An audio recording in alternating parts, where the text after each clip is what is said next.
Boa tarde. Eu levei 8 anos para escrever esse livro, eu escrevo bem devagar, mas e também com a minha trajetória de 500 anos, uma hora eu ficava quase um mês no Brasil colônia, depois dava um pulo para o século final, da época atual, sobre questões de gênero, e volto à questão da prostituição, e me ajudou muito o estante virtual. Hoje é muito fácil, ficou mais fácil, né, escrever um livro desse. No meu caso aí, eu sou um nadador que percorre 500 anos na superfície, dando grandes braçadas, mas de vez em quando dá um mergulho e busca um caso lá e vai à tona novamente e vou dando braçadas. Como nós estamos numa festa literária, eu vou começar com um assunto ligado à literatura, propriamente dita. Conta-se que o colombiano Gabriel Garcia estava andando pelas ruas e entrou numa livraria, encontrou um livro de um autor de nome muito estranho. E ele abriu na primeira página e estava escrito lá: quando o Gregory Samsa acordou, havia se transformado num inseto.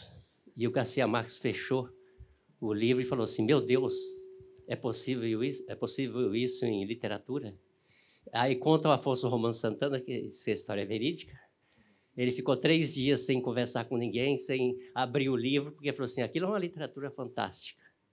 E aí, mais tarde, eu fui ler um livro de literatura que o autor falou o seguinte: leve em consideração a primeira linha, a primeira frase de qualquer livro. O autor não é gratuita aquela primeira frase. Ele elaborou bastante aquela frase. Então, o autor pega Kafka, pega Proust. Proust começa: durante muito tempo, acostumei-me a dormir tarde. Já demonstra a diferença de Kafka, né? Que Proust acostumei a deitar cedo, aliás. Então, é uma diferença muito grande de literatura. E aí eu fiquei procurando uma frase, assim, digamos, que esboce a ideia do livro. Eu não decorei ainda, que tem hora que eu me perco na frase, mas vocês vão achar. Está aqui. Eu tirei do Philippe Arrier. Seu maior mérito talvez seja menos defender uma tese do que comunicar aos leitores a alegria de sua descoberta. Torná-los sensíveis, como ele próprio foi, às cores e aos odores das coisas desconhecidas. E tem muito a ver com a capa do livro: cores, sabores e odores, né, das coisas desconhecidas. Por alguns momentos eu tive muita alegria de localizar algum livro. Eu vou citar para vocês, eu vou falar de Euclides da Cunha. Esse livro aqui tem algo a ver com Euclides da Cunha, um dos capítulos. E encontrei um livro que é 10 anos no Seringal, de 1817 a 1917, o ciclo da borracha. Então, quando eu consegui esse livro, uma edição muito antiga, ele tinha muita informação sobre sexualidade na Amazônia, no período do ciclo da borracha. Mas, então, essa é a frase que eu utilizei. Outra coisa muito característica desse livro, eu tenho uma sobrinha que o livro anterior ficou na casa dela, lá sem ler, durante 5 anos. Um dia ela estava entediada, aí começou a ler Entre a Luxúria e o Pudor. Aí ela falou assim: tio, eu li seu livro, é pornográfico demais. Aí eu sei de mais gente que tratou disso, mas eu tive esse impacto quando li Gilberto Freire. Eu estudei Gilberto Freire pela ótica do trabalho, porque eu tenho 3 livros sobre o trabalho. E, ao mesmo tempo, toda hora Gilberto Freire se recorria à sexualidade, e de linguagem forte. Tanto é que você sabe que o livro do Freire foi, em Recife, foi queimado em praça pública por um colégio jesuíta. É considerado um autor pornográfico por algumas pessoas. Mas, no meu caso aqui, eu cito muitas passagens muito fortes, mas eu mesmo não cito nenhuma. O Freire cita as passagens fortes e ele também usou a linguagem muito vulgar, segundo, entre aspas, né? Mas essa foi a minha intenção. Tem uma passagem que eu acho interessante de uma colônia no Rio Grande do Sul, por volta de 1940, 1950, em que um indivíduo conseguiu documentos sobre o processo de decisão sobre essas meninas que perdem a virgindade e o rapaz foge delas, não querem casamento. E ali tem Foucault, assim, ipsis literis, o prazer de dizer com minúcias como é que foi o ato sexual. E aí deixei umas passagens lá que eu achei meio forte, mas também faz parte da minha ideia a respeito de ser mais aberto a essa questão. Agora, outra coisa, o que esse livro tem a ver com Euclides da Cunha? Eu vou fazer aqui um recorte de um capítulo só, porque tantos capítulos, né, nós vamos passar superficialmente, mas esse merece atenção e que me deu muita alegria de fazê-lo, sobre o ciclo da borracha na Amazônia. Começou por volta de 1850, o auge chegou a 1930, por aí, com a Fordlândia, uma cidade criada por Henry Ford para extrair borracha.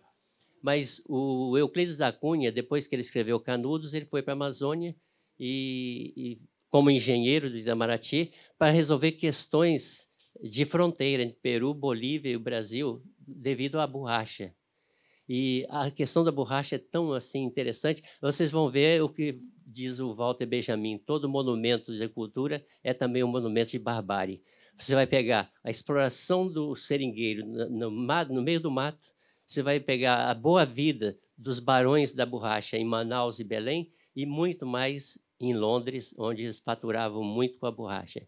E Euclides da Cunha vai dizer que ele saiu dos sertões, que trata do deserto, da aridez, da secura e da esterilidade, para entrar numa região de muita água, de muita vegetação, de muito vigor da natureza.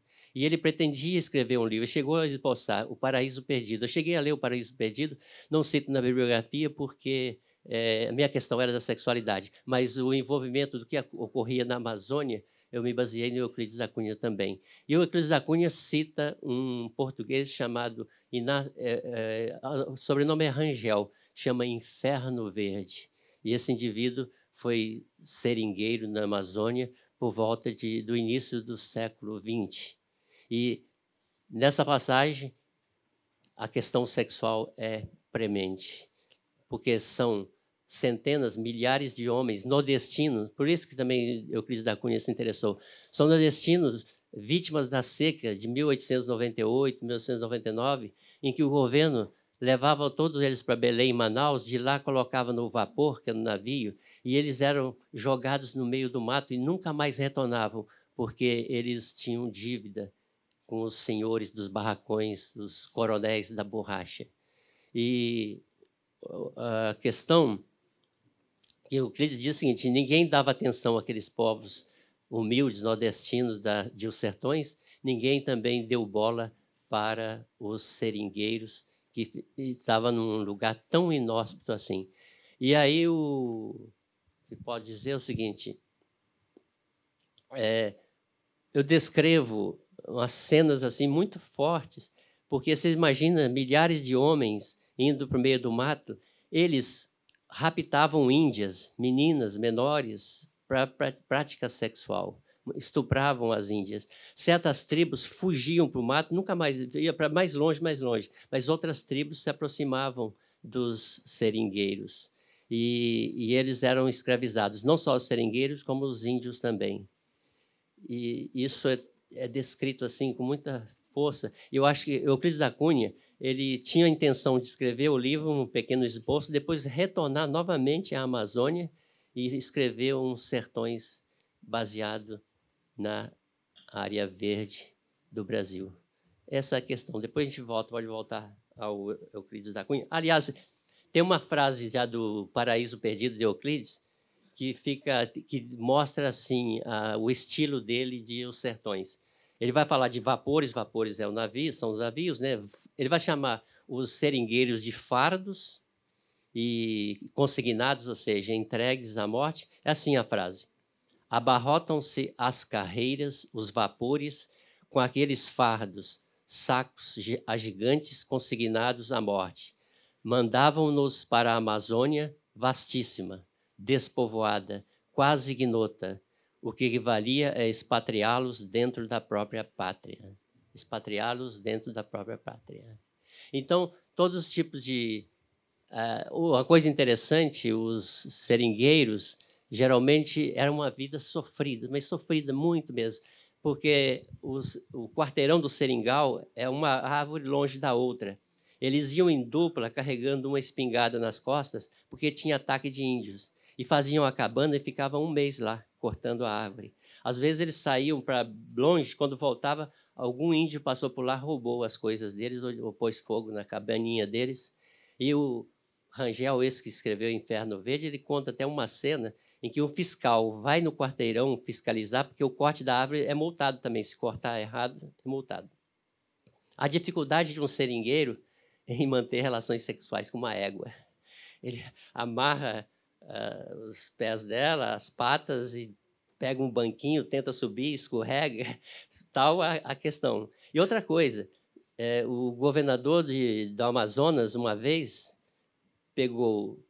resgatou cerca de 150 prostitutas, colocou num barco e foi distribuindo pelos vilarejos de Manaus. E todas elas casaram com os seringueiros.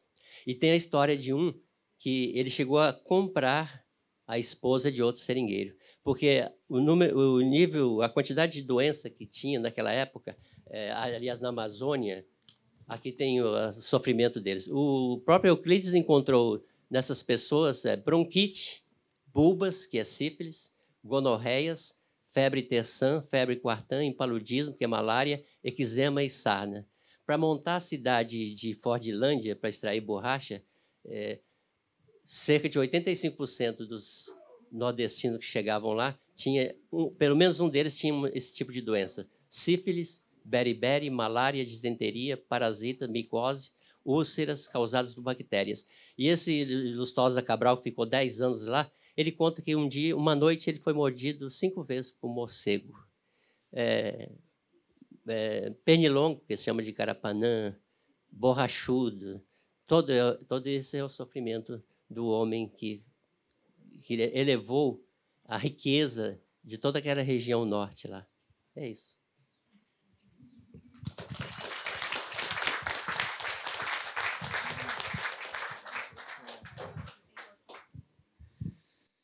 Boa tarde a todas e todos. Queria começar agradecendo o SESC pelo convite, a editora do SESC, pela oportunidade de ler também o livro do Paulo Sérgio em primeira mão. É um livro extremamente importante, extremamente necessário, ainda mais nesse momento do país. Acho que, como deu para notar o Paulo Sérgio já nessa fala inicial dele, além do conteúdo do livro, que revela uma pesquisa de fôlego, que abrange várias cidades brasileiras nesse período dos 500 anos, é uma tentativa, de fato, de ler a história do Brasil pela chave do prazer e do pecado, né? O eixo é a sexualidade, e a sexualidade entendida, como ele próprio diz, enquanto um dispositivo político, social, né? A sexualidade pessoal, né? O sexo pessoal, ainda que essa dimensão pessoal seja a porta de entrada para essa leitura mais estrutural dos momentos, dos diferentes períodos da história brasileira. Mas, além desse conteúdo, o Paulo Sérgio também é um ótimo contador de história. Então, você vai lendo esse livro assim, que é grande, né, mas se lê rapidamente, porque vai envolvendo, né, as histórias. É uma dificuldade, um desafio muito grande escrever um livro com essa abrangência temporal, né, de 500 anos, com toda essa complexidade do que é a dimensão continental do Brasil também, né, num tema em que não há simples um tipo de povo ocupando o país. Então, ele passa desde o processo da colonização, né, da ocupação portuguesa do território brasileiro, como, de alguma maneira, aí já se trazem uma série de pressupostos, de normas de comportamento de sexo e gênero. Ele passa também pela relação com os povos indígenas e dialoga com diversas etnografias específicas de diferentes povos, né. Isso é uma coisa muito interessante também do livro, que acho que ressalta que é uma pesquisa de fôlego aqui, né, para poder. Ele diz que levou 8 anos, mas de fato dá para ver que é uma pesquisa de muito tempo, compilando fontes, né, que vão desde fontes como cronistas, cartas que foram enviadas desde os primeiros viajantes que chegavam aqui, testamentos deixados em que se falava questões específicas sobre a relação familiar, concubinato, filhos bastardos ilegítimos, os inquéritos do Santo Ofício, que é um material também super interessante que ele traz desse período colonial, além de dialogar com vários desses pensadores que traçaram aí o que a gente considera um pensamento político-social brasileiro. Sérgio Buarque de Holanda, Gilberto Freire, que ele próprio mencionou agora, Paulo Prado, enfim, uma série de autores que são fundamentais para a gente compreender a formação do Brasil. Porque, de alguma maneira, no campo dos estudos de gênero e sexualidade, a gente paga um pedágio sempre, né? Você vai falar disso, tem que falar do Foucault e tem que falar da Butler. Hoje em dia virou um pouco... Qualquer trabalho precisa começar com uma introdução que cita pelo menos os dois ali. E o legal é que aparece no Paulo Sérgio também Foucault, e acho que ele faz uma leitura Foucaultiana da história brasileira, o que é muito mais interessante, até mais Foucaultiano nesse sentido, de entender como esses discursos religiosos, coloniais, médico-legais, criminológicos vão, né, de alguma maneira, regulando o universo da sexualidade, mas é interessante porque é uma leitura desde aqui, ou seja, da história brasileira, das tensões, dos conflitos, de como essas estruturas vão operando, que ele vai, de alguma maneira, explicando como que emerge, como que se afirma uma estrutura que é binária de gênero, né? Ou seja, a divisão desse universo entre homens e mulheres. Então, sexualidade não está reduzido aqui a uma questão só de desejo afetivo sexual, mas fala do binarismo de gênero, fala de como esse binarismo de gênero ele organiza relações hierárquicas de exclusão, ou seja, as mulheres ocupando lugares submissos, e como isso marca também, de alguma maneira, o próprio exercício da sexualidade feminina. Então, ele vai examinar como, no âmbito doméstico, isso acontecia, quais eram as relações possíveis, enquanto que os homens, né, eram muito mais valorizados pela virilidade, tinham incontáveis quantidades de filho no período colonial, nem sabiam quantos eram, né, havia toda uma relação completamente livre em relação aos homens. Ele chega a citar um que diz que não sei, depois no testamento não sei quantos filhos tenho, né, e tal. E as mulheres não, numa sexualidade muito mais contida, muito mais controlada, muito mais doméstica. E isso fica muito claro no livro, como essas relações de gênero são construídas a partir desse dispositivo de sexualidade de uma maneira hierárquica, de uma maneira desigual. E é bastante interessante também quando ele aborda uma outra dimensão, né, além desse binarismo hierárquico, que é essa ideia de uma evidência heteronormativa, ou seja, de uma regulação da heteronormatividade, ou que ele também chama de heterossexualidade compulsória, que é essa ideia que fica muito clara, né? Se eu perguntar para essa plateia aqui de gente, falar quando que as pessoas que são heterossexuais aqui chegaram nas casas dos pais, no almoço de domingo, depois de muito pensar, refletir, experimentar a sexualidade, falaram: pai, mãe, preciso ter uma conversa muito séria, eu estava angustiado, eu preciso me assumir heterossexual. Né? Ninguém teve esse papo. E aqui fica muito claro, ele vai dedicar um capítulo à homossexualidade masculina, à invisibilidade da homossexualidade feminina, né, que é uma dimensão muito mais difícil dessas vivências, porque os homens ainda tinham alguns lugares que ele vai examinar, né, lugares de sociabilidade, de pegação, de interação afetiva sexual. As mulheres, muito menos oportunidades, justamente por estarem restritas ao âmbito doméstico. Mas é bastante interessante como ele passa por diferentes lugares, não é também um estudo que está centrado só no eixo Rio-São Paulo, né? Acho que essa é outra característica interessante. Então, ele falou aqui do ciclo da borracha, que ele vai falar muito do norte do país, mas também aparece, sobretudo no período colonial, Nordeste, depois já no período republicano, Porto Alegre tem muito material, Belo Horizonte. Então, é um cenário, né, um panorama extremamente rico dessa diversidade, digamos, de composições desse mosaico do que é a sexualidade brasileira. E acho que ele consegue, além de explicar, né, esse binarismo de gênero que é hierarquizado, que funda essa heteronormatividade, ele traz de uma maneira muito clara, também dialoga, uma coisa que já estava nesse livro anterior dele, Entre a Luxúria e o Pudor, mas que aqui fica ainda mais ressaltado, que é com essa narrativa muito autogenerosa, autocomplacente do Brasil como paraíso sexual, né? A terra exuberante, essa natureza, e como essa narrativa vai sendo constituída desde os primeiros cronistas que vão olhando e vai olhando para o corpo indígena, para o corpo negro, e essa hipersexualização desses corpos, e a maneira como a violência marca esses processos de interação, né, entre etnias no Brasil. Então, é interessante porque, de alguma maneira, ajuda a gente a relativizar, né?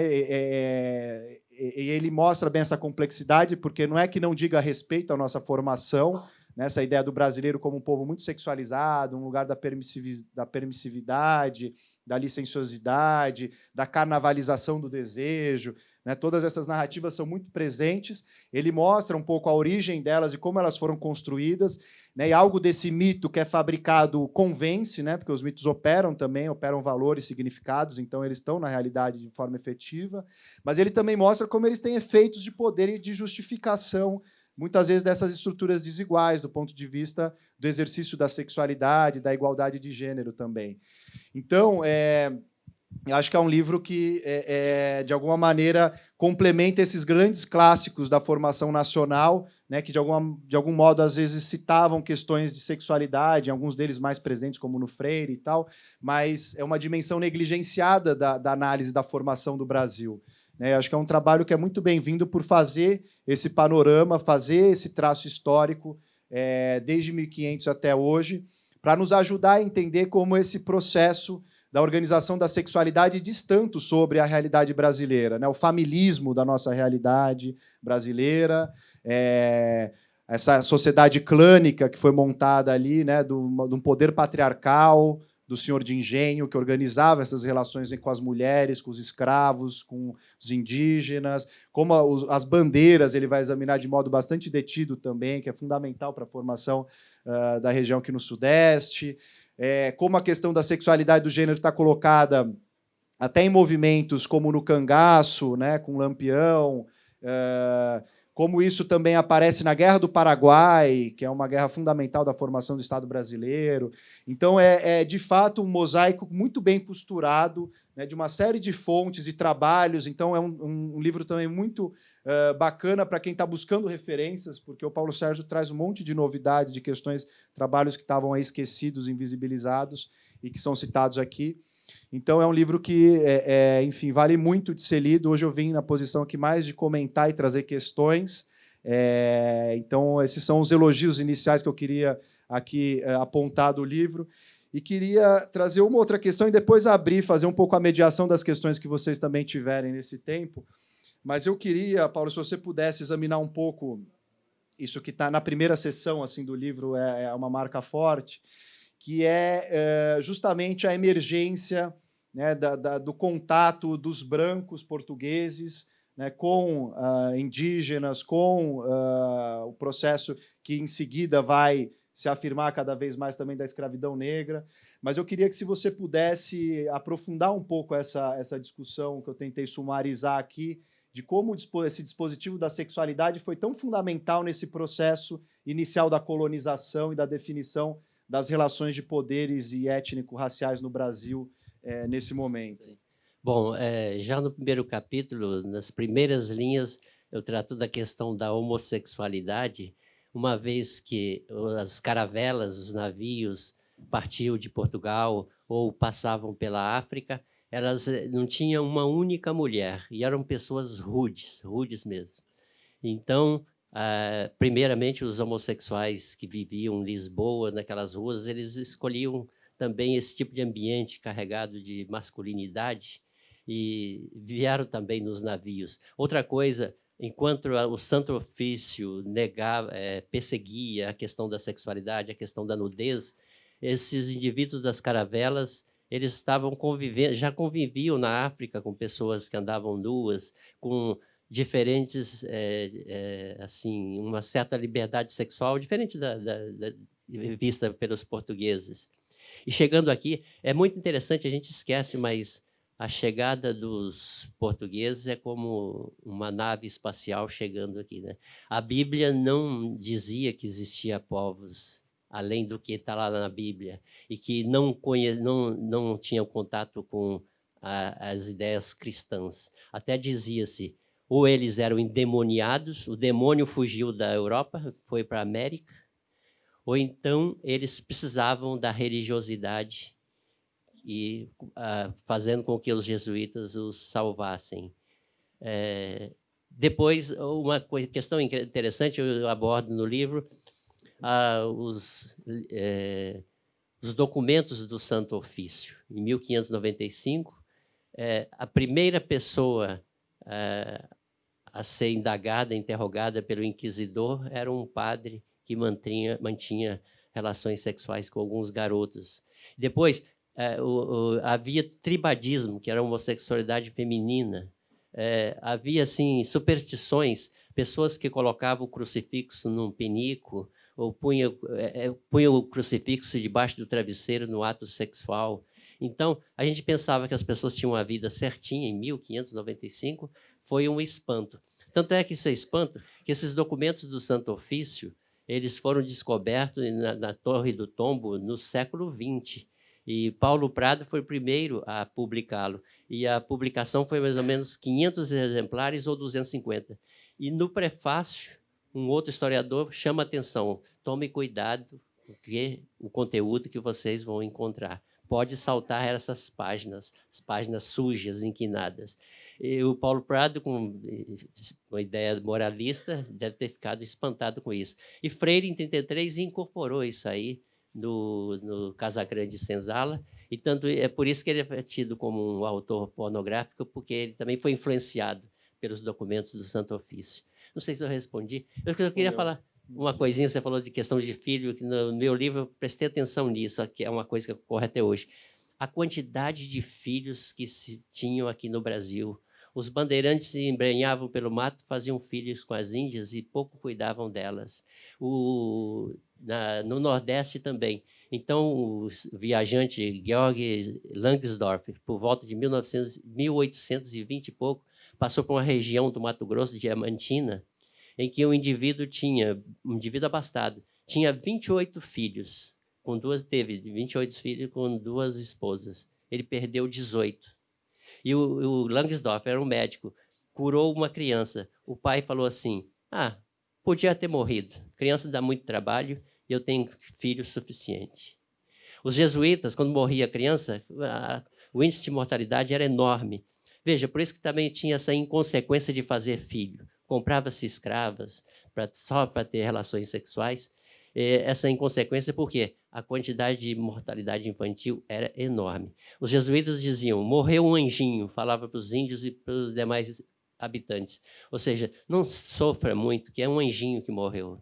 Dava-se muito mais valor ao idoso. A criança não tinha esse valor. Não sei se eu respondi. Não, respondeu sim. E aí uma outra questão que eu acho que você traz agora, falando da Igreja dos Jesuítas, que eu acho que seria interessante, talvez você pudesse aprofundar, mas é uma questão que aparece no livro aqui, que é os padres que tinham diversos filhos também. E como que as mulheres eram tratadas do ponto de vista do confinamento, enfim, que você examina também vários casos de mulheres que foram colocadas no claustro, né, reclusas, por conta de comportamentos sexuais, e seria interessante se você pudesse falar um pouquinho disso. Que eu lembro assim, o homem podia tudo, né? Então, quando ele enjoava da mulher, mesmo o homem branco, ele colocava elas, poderia trancafiá-las por anos a fios, e viajava ou arranjava outras mulheres, e isso passava como normalidade. Agora, quanto aos padres, era assim, eles não era tão letrado. Tem um jesuíta que fala que a formação dos padres aqui no Brasil é muito fraca, e eles se envolviam com as mulheres, e eles, como ouviam demais no confessionário as mulheres falarem de intimidade, eles acabavam abusando dessas mulheres e tinha filhos. Acabou sendo normal isso aí, né? Até pouco tempo atrás, em criança, a gente corria, falava: o último que ficar para trás é a mulher do padre, né? Ou filho de padre. Era muito bem tratada. A população sabia que ocorria isso, mas tem o Gilberto Freire coloca uma questão, não é só dele, não, da teoria de raças. Porque eu falei da intelectualidade dos padres, mas os padres eram indivíduos mais cultos, pelo menos no Brasil atrasado. E em toda a família, o indivíduo um pouquinho mais inteligente era escolhido para ser padre. E justamente o padre ia fazer voto de celibatário? Não, tem que ter filho para gerar filhos inteligentes também. E eu narro a história de uma família. Toda a família era assim, status ter um filho padre. E uma dessas fazendas, a dona do clã, que era superior ao marido, e forçou o filho a ser padre. O filho se formou, tinha fazenda, era padre, tinha fazenda, foi deputado, tinha mais de 10 filhos com negras, que tanto é, o subtítulo do meu livro é Em Torno das Flores Negras. Ele vivia em torno das escravas, ia fazendo filho com várias escravas. O memorialista conta, é meu tio que era padre. Eu vou falar isso, não é correto, mas ele era correto com as suas obrigações religiosas. Era normal padres terem filhos com os seus fiéis. Uma coisa interessante também, Paulo, é que você vai até esse período muito recente aqui, né, da atualidade, enfim, lendo esse processo de transformação no século XX, como a revolução sexual ela vai mudar de alguma maneira ou deslocar esse paradigma, né, ainda que não se desconstrua, do que a gente pode chamar de uma ideologia de gênero. Ele não chama assim no livro, mas no fundo essa ideologia de gênero, que essa sim existe, né, não é esse espantalho moral que foi criado recentemente, mas essa ideologia de gênero binária, patriarcal, heteronormativa, isso é uma ideologia de gênero de fato, que as pessoas reproduzem e estão inseridas e não. A gente usa o termo teoria de gênero ou estudos de gêneros, né, para contrapor ideologia de gênero. Para tentar. Mas, enfim, né? Hoje em dia está tudo. Assim, a Terra é plana, enfim. Imagina para a sexualidade o que nos reserva, né, no debate. Mas acho interessante que você traz essa discussão, né, contextualizando. Se você pudesse falar um pouco desse processo, né, do que você vê mudando e se alterando nessa história longa do Brasil, como que a revolução sexual, em pouco tempo, vai fazer transformações profundas, importantes, mas do modo como você coloca aqui também, que ela não é para todos e todas, né, ela tem alguns limites, então seria interessante se você pudesse abordar um pouco isso. Eu tenho um capítulo chamado Revolução Sexual, Menos Pecados e Mais Prazeres. A ideia do meu livro, desde o início, era falar mais de prazer, mas acabou sendo um livro terrorificante. Porque se vocês lerem, eu tenho um capítulo sobre a Guerra do Paraguai. O sofrimento das mulheres na Guerra do Paraguai, eram todas estupradas, passando fome, abandonadas. E um capítulo também sobre o cangaço, as mulheres sofriam bastante.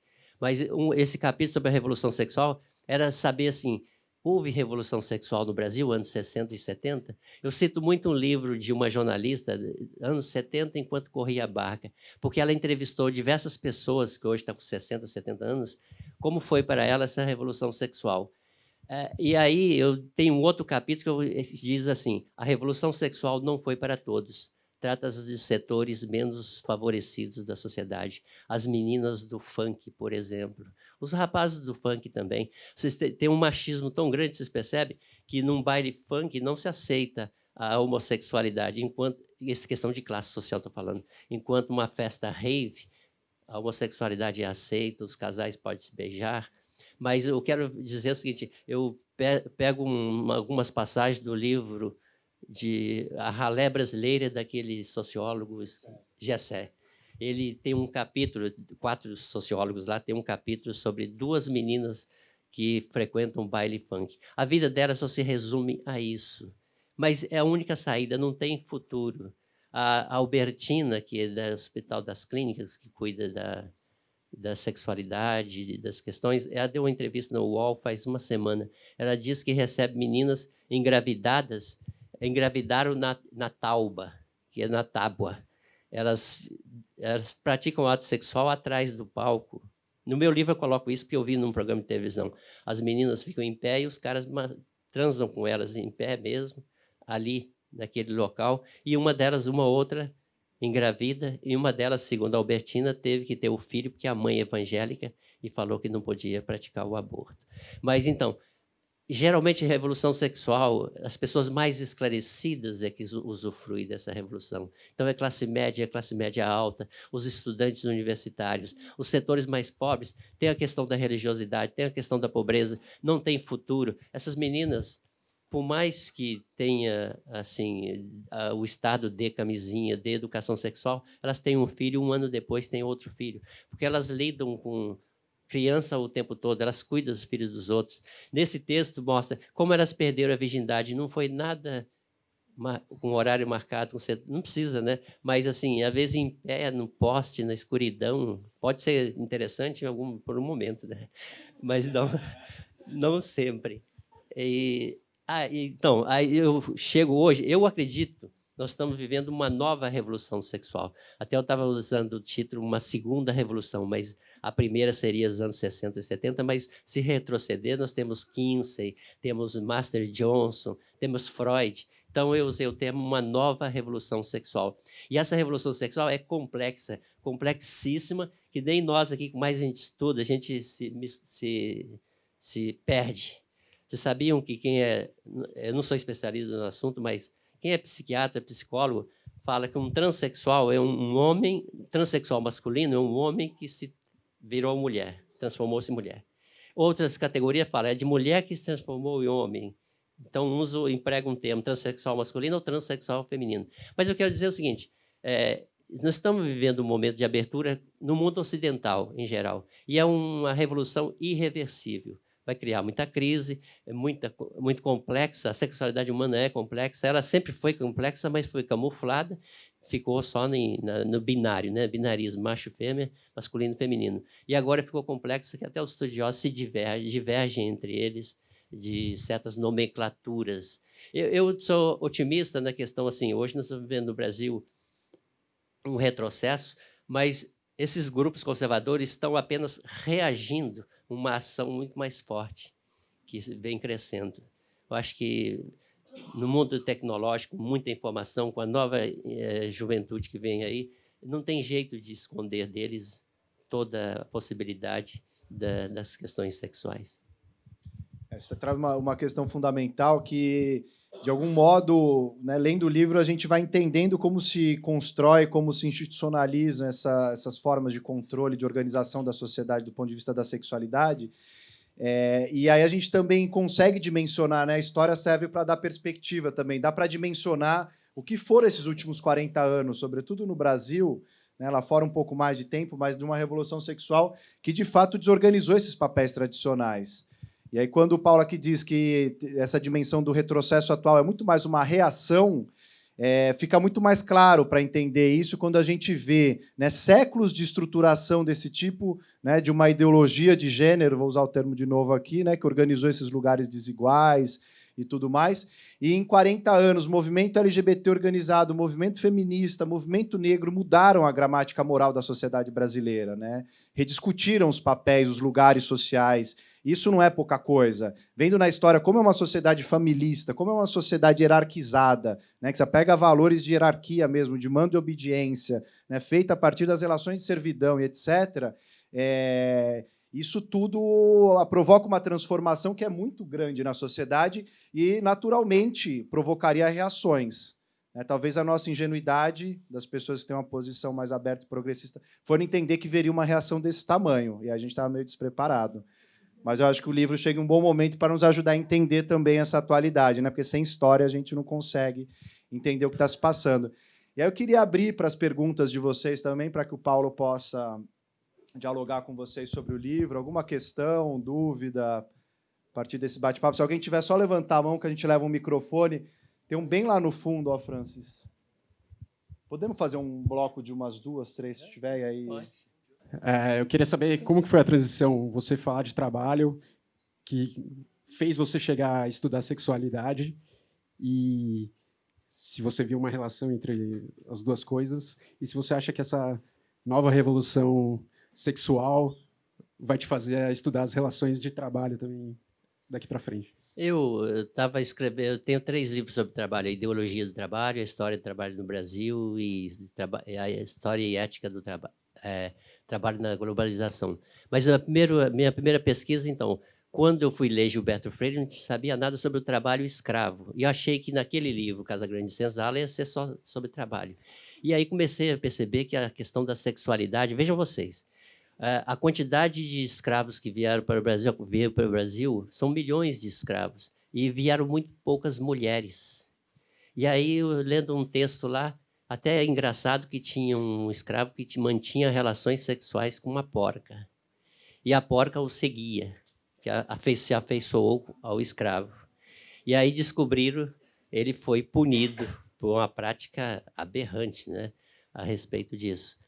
E aí eu falei assim, mas como é que seria o mundo dos escravos? Como é que seria a vivência sexual deles?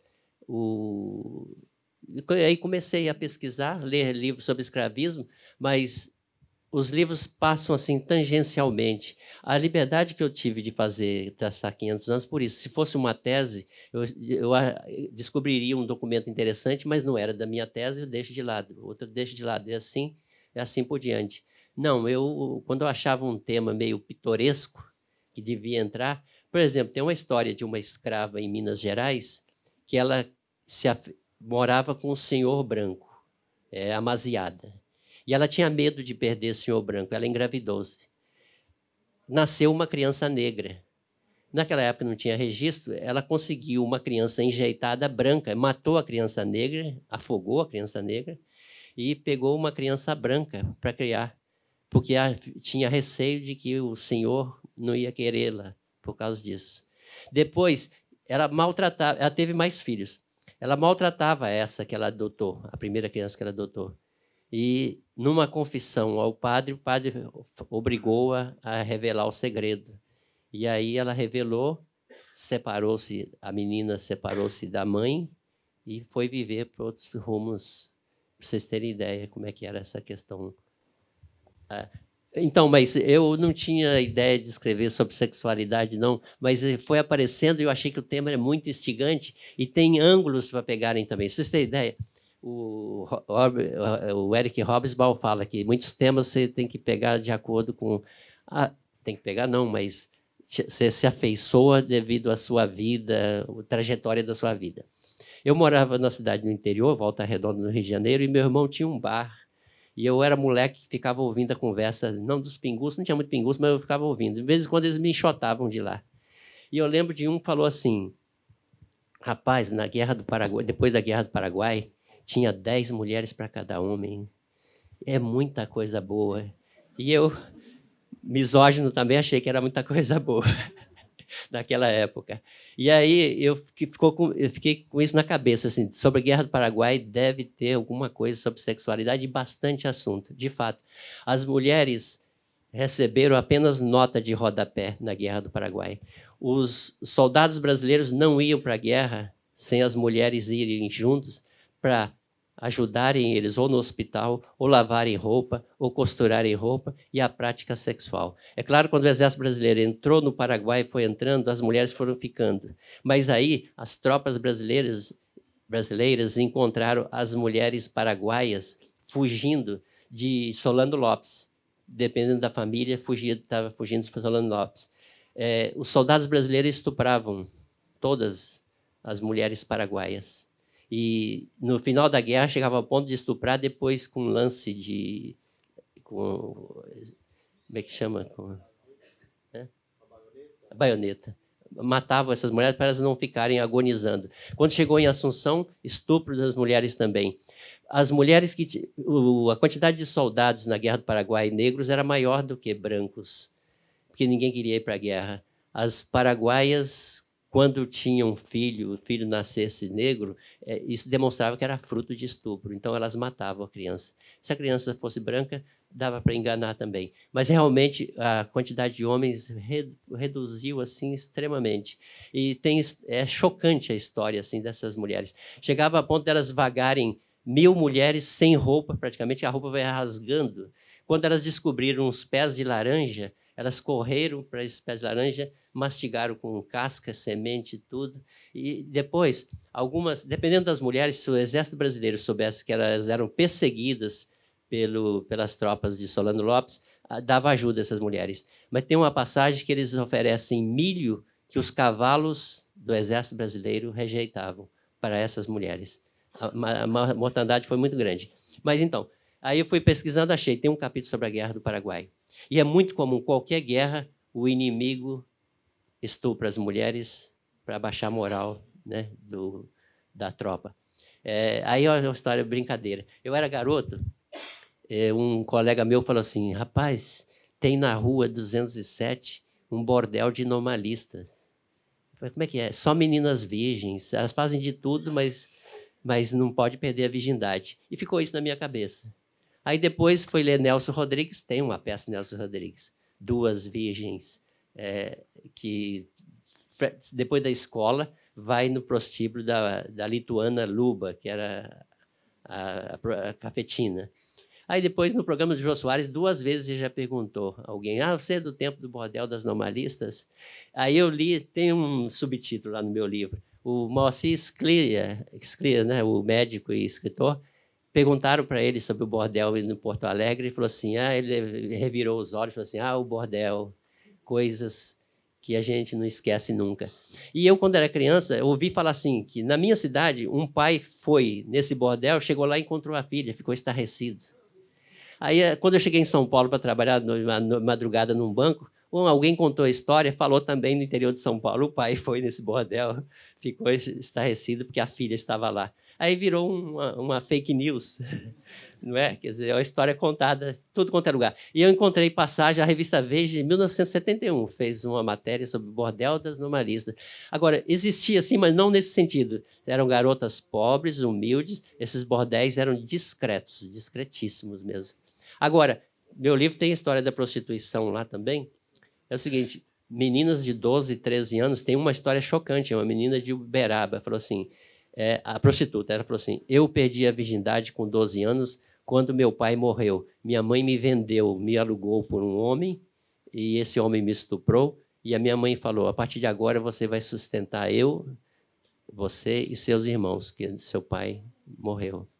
E nós éramos muito condescendentes com a prostituição infantil. Só a partir de 1996, numa CPI sobre abuso sexual, que se tomou conhecimento dessa quantidade de menor em estradas, em postos de gasolinas e nas regiões de garimpo também. Tem mais questões, gente? Conectando com o que vocês falaram antes do retrocesso e com o momento, e com esse trabalho maravilhoso, parabéns pelo trabalho, como você vê essa triste manutenção do sexismo e do preconceito presente na frase dita há pouco tempo pelo nosso atual presidente: quem quiser vir aqui fazer sexo com uma mulher, fica à vontade. Agora não pode ficar conhecido como o paraíso do mundo gay. O último capítulo tem 2 passagens sobre essa questão do turismo sexual, dessa ideia do Brasil. Tem um americano que lançou um livro chamado Rio for Parties, Rio para Festeiros, em que ele desfaz muito da imagem do nosso carnaval, falando que as mulheres, se você conversar com elas, consegue levá-las para o motel, que tem orgia em praça pública, que tem mais prostitutas no Brasil do que ratos no metrô de Londres.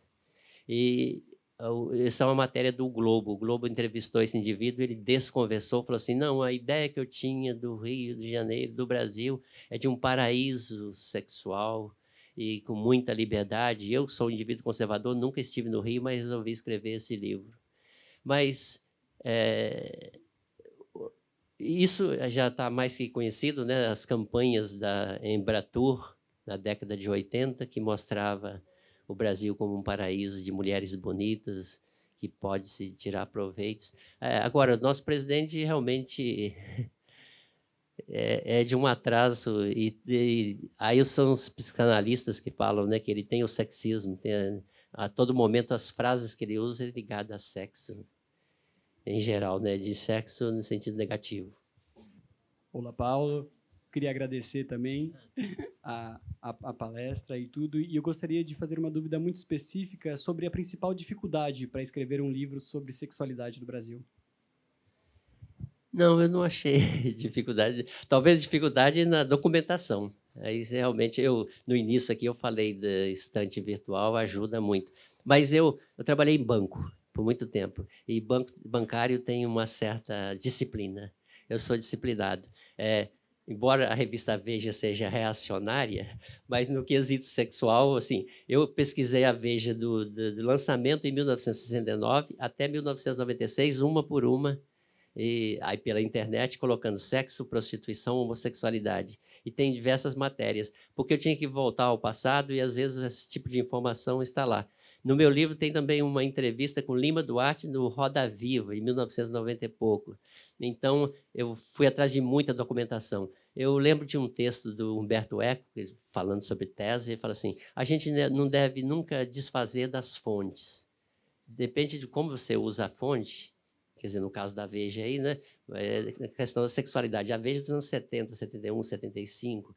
A Veja, então, como eu falei, tinha um artigo sobre o bordel dos normalistas.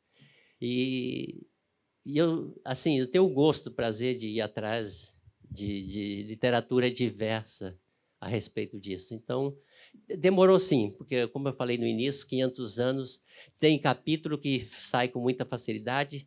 Aliás, eu tenho 3 capítulos sobre os indígenas. Antes da borracha, o outro capítulo é O Índio diante da barbárie civilizatória, que é um contrassenso, né?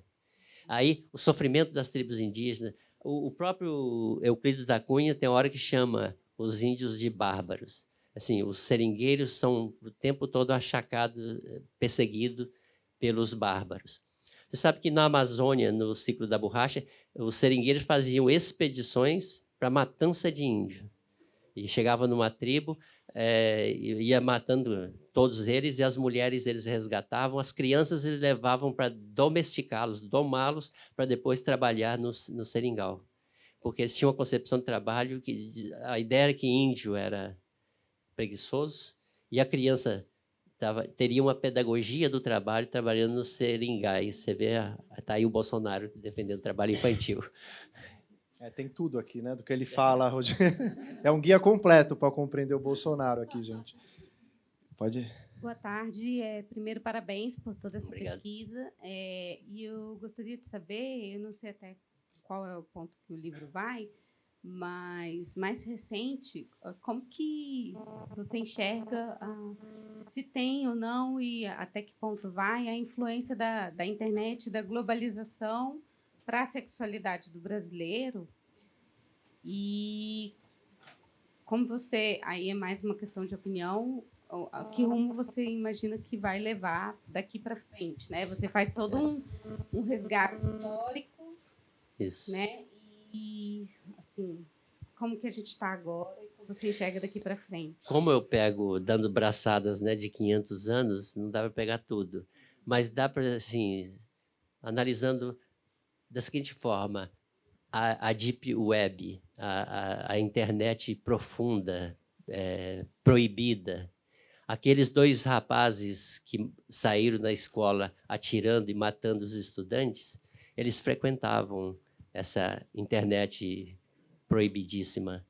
E eles tinham um site lá que eles frequentavam sobre sexo. São pessoas duramente reprimidas. A Câmara vai visitar a casa deles, você percebe que é um cômodo pequeno, não tem privacidade, o banheiro fica longe. No meu livro, dessas questões, o problema do onde praticar o sexo. Hoje está muito mais fácil. Antigamente, nem motel. Um amigo meu foi no motel em Pinheiros, na década de 60, com a namorada, todo animado. O dono do hotel falou assim, e a certidão de casamento? Ele falou assim, e a mala? E está documentário, em 1969, no Rio, tem um decreto que diz, a partir de agora, os donos de hotéis não precisam pedir certidão de casamento, pode aceitar qualquer pessoa. Mas a pornografia era uma questão assim gravíssima na década de 70. Os movimentos feministas batiam na pornografia porque desfaziam das mulheres. As mulheres eram as espezinhadas na pornografia. Teve um movimento feminista nos Estados Unidos que aderiu, juntou-se com as mulheres de direita para ambas baterem contra a pornografia.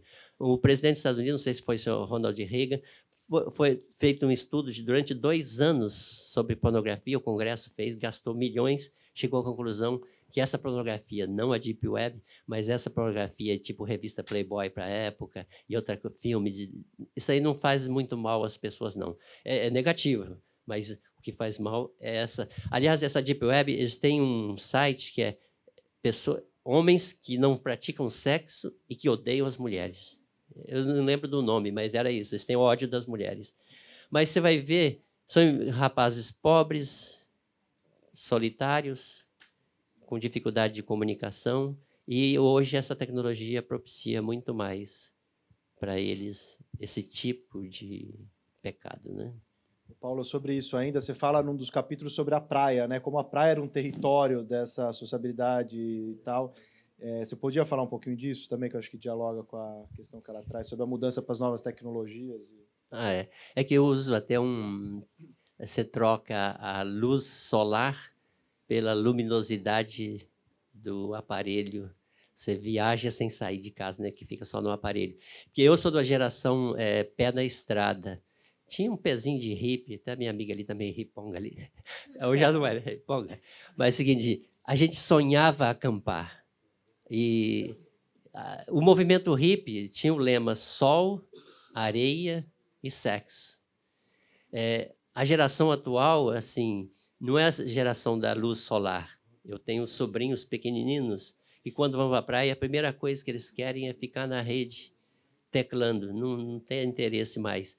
E a praia tem uma sensualidade muito grande. Nós temos praia de cima a baixo. Eu já trabalhei na Amazônia, basta um rio, o pessoal faz uma eclusa, coloca um quiosque e coloca música, está todo mundo nadando, o clima ajuda, de norte a sul, praias, mas a nova geração assim não está muito interessado nesse tipo de coisa. E tem alguns autores que fazem assim, tecem elogios. Alberto Camus faz elogio à praia.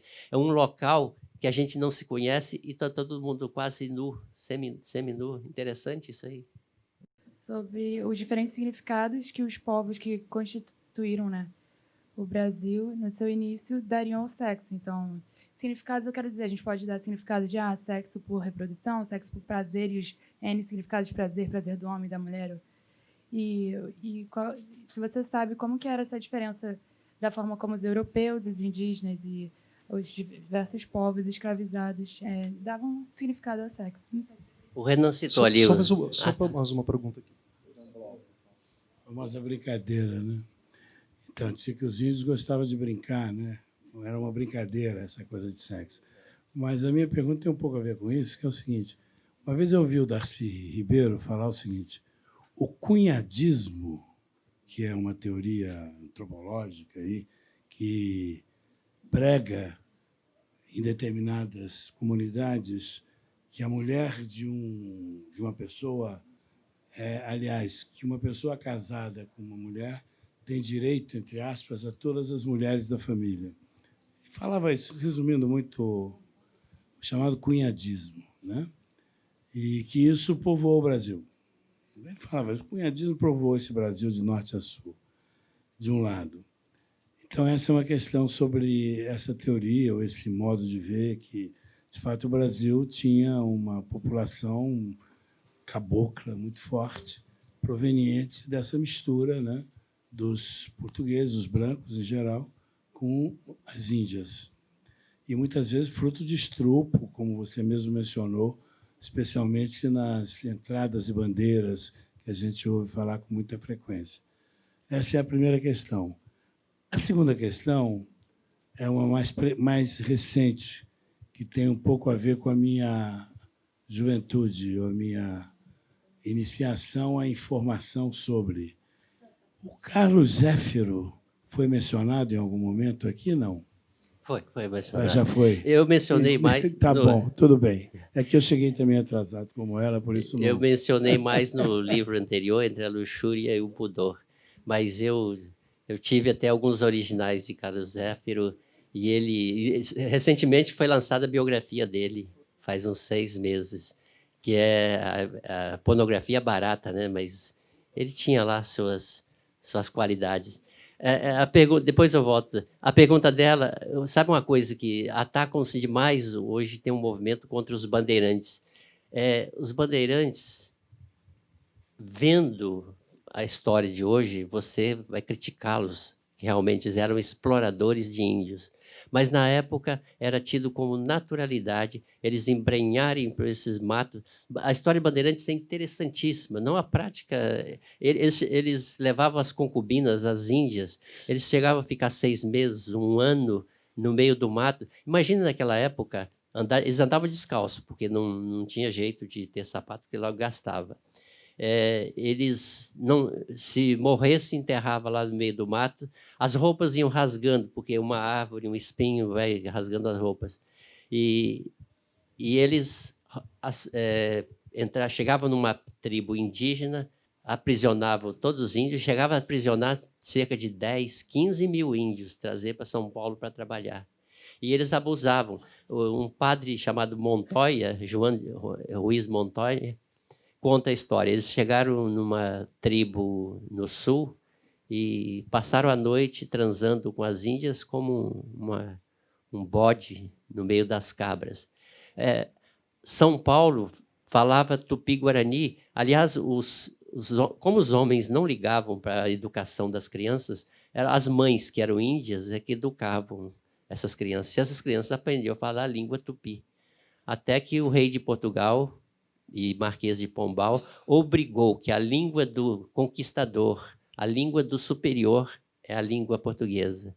e aí eles passaram a utilizar. Mas São Paulo, assim, a mistura de índio com branco português, depois com negros, foi muito grande, muito mais em São Paulo. Agora, a família bandeirante chamada Quatrocentona, hoje é Quinhentona, né? Eles têm origem lá dos índios, das tribos indígenas, mas eles limparam isso aí, colocam uma linhagem deles de Portugal até chegar à época atual, baseado no sobrenome dos bandeirantes. Creio que é isso. Eu queria fazer uma pergunta aberta para os dois, talvez o Renan possa ajudar como jurista, porque recentemente o Supremo Tribunal Federal ele aprovou a lei que criminaliza a homofobia como crime de racismo, e a gente teve algumas reações de líderes religiosos falando que isso feria a liberdade de expressão religiosa, porque tem aquela teoria, porque o sexo ele orienta para um gênero que orienta para um finalismo sexual, né? Mas o Freud já falava lá em 1930 que o conceito que a sexualidade não tem uma finalidade, ela é uma pulsão sem uma teleologia, jamais será parte do cotidiano e o mal-estar sempre vai prevalecer. Agora, até que ponto com essa lei a gente pode ser otimista, né? Até que ponto a lei pode valer como força de lei? Né? Você vê o governador do estado de São Paulo falando que, desde que uma ilegalidade combata o inimigo, ela vale. É permitido a exceção. Então, até que ponto a gente pode depositar esperança nas leis promulgadas pela Suprema Corte? Acho que o Renan... Vamos pegar outra, a gente faz as considerações finais para poder ir para o autógrafo. Boa tarde, Renan, Paulo e Renan. Boa tarde a todos. Minha pergunta em relação ao livro, não tive acesso ainda, né? Obviamente, a gente vai ter acesso agora com a sessão de autógrafos. Mas eu percebi que você aborda muito Você falou da guerra, por exemplo, né, do Paraguai, falou da questão da Amazônia. Eu queria saber se no teu livro tu aborda a questão, por exemplo, que depois foi romantizado nas novelas, né, da Globo e de outras emissoras, que é aquela relação, talvez, de Casa Grande Senzala, de que a menina pobre vai para a casa do parente mais abastado e lá ela nas novelas ela é romantizada, como eu falei, ela se apaixona pelo filho do patrão, que na verdade ela é aliciada, né? Queria saber se essa relação não sei se a gente pode falar isso, dessa relação de classe, também é abordada no teu livro, se tu aborda, porque isso é muito comum no Brasil, e eu percebi ao assistir as novelas, porque assim, eu sou do Nordeste, mas eu percebi, essas novelas são realizadas e feitas no Sudeste, então eu percebi que do Nordeste ao Sudeste acontece essa relação dessas pessoas que não têm tanta condição, vão para a casa de pessoas mais abastadas, né? São a empregada da casa e lá ela é aliciada de alguma forma e há essa relação sexual, essa sexualidade, muitas vezes roubada dessa garota. Enfim, eu queria saber se isso também é abordado no teu livro.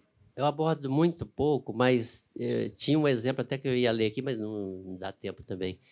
O Wallace, que é um cientista que até rivalizou com Darwin na teoria da evolução, ele conta que estava num barco na Amazônia quando duas indiazinhas estavam sendo levadas para trabalhar de empregadinhas em Manaus.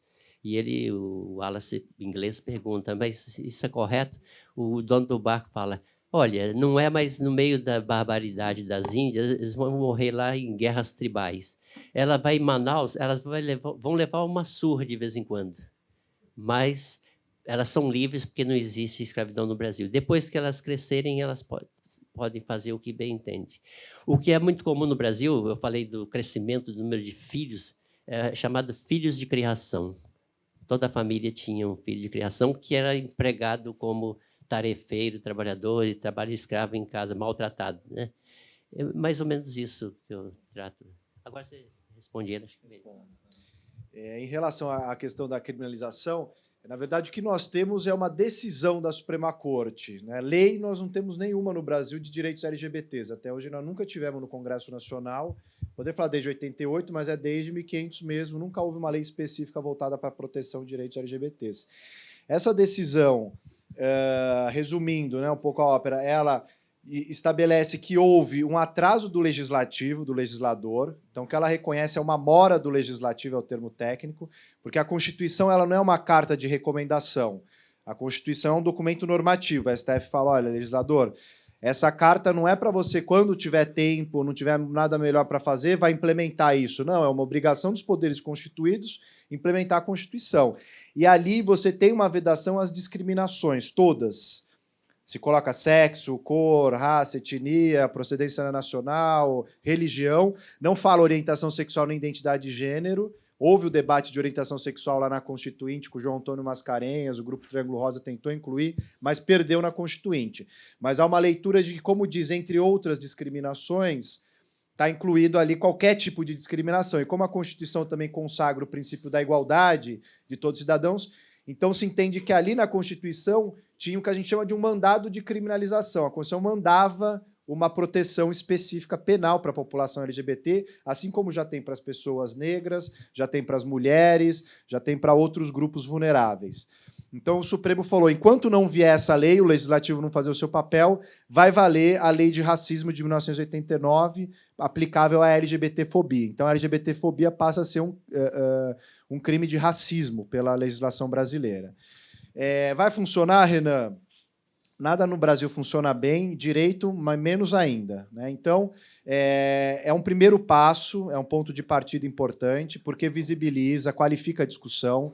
Né? A gente estava falando sobre o presidente dizendo que o Brasil tinha que ser um destino de turismo sexual, a Damares falando que menino veste azul, menina veste cor-de-rosa, a gente estava falando de uma madeira de piroca há 6 meses nas eleições. Então, sem dúvida nenhuma, foi assim, um salto de qualidade no debate público.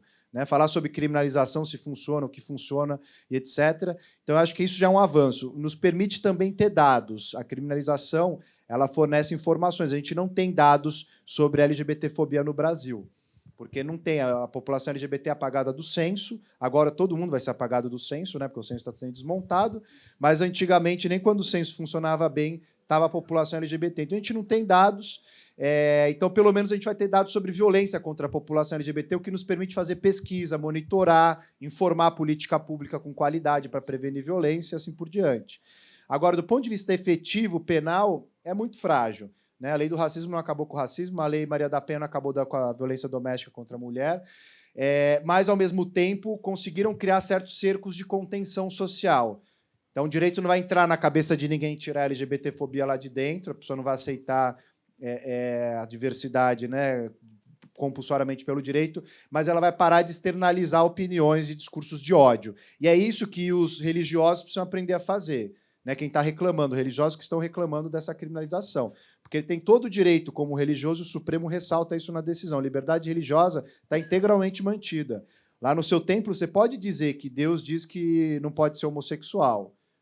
Tudo bem falar isso, essa é a sua moral religiosa. Você não precisa também ser homossexual, ter prática homossexual. Agora, é diferente de vir uma pessoa homossexual na sua igreja e falar, você sai daqui, seu viado. Isso já é discurso de ódio e discriminação, é ato de discriminação. Você está privando o acesso da pessoa a um espaço. E isso a lei de racismo fala. É uma lei muito simples que basicamente fala de ambiente de trabalho, situações de discriminação no ambiente de trabalho, de estabelecimentos comerciais, então se negar num restaurante, num hotel, no transporte público, a aceitar pessoas, né, negras, nesse caso LGBT agora. Então, são coisas muito primitivas e elementares, né, que, no fundo, é de convivência mesmo.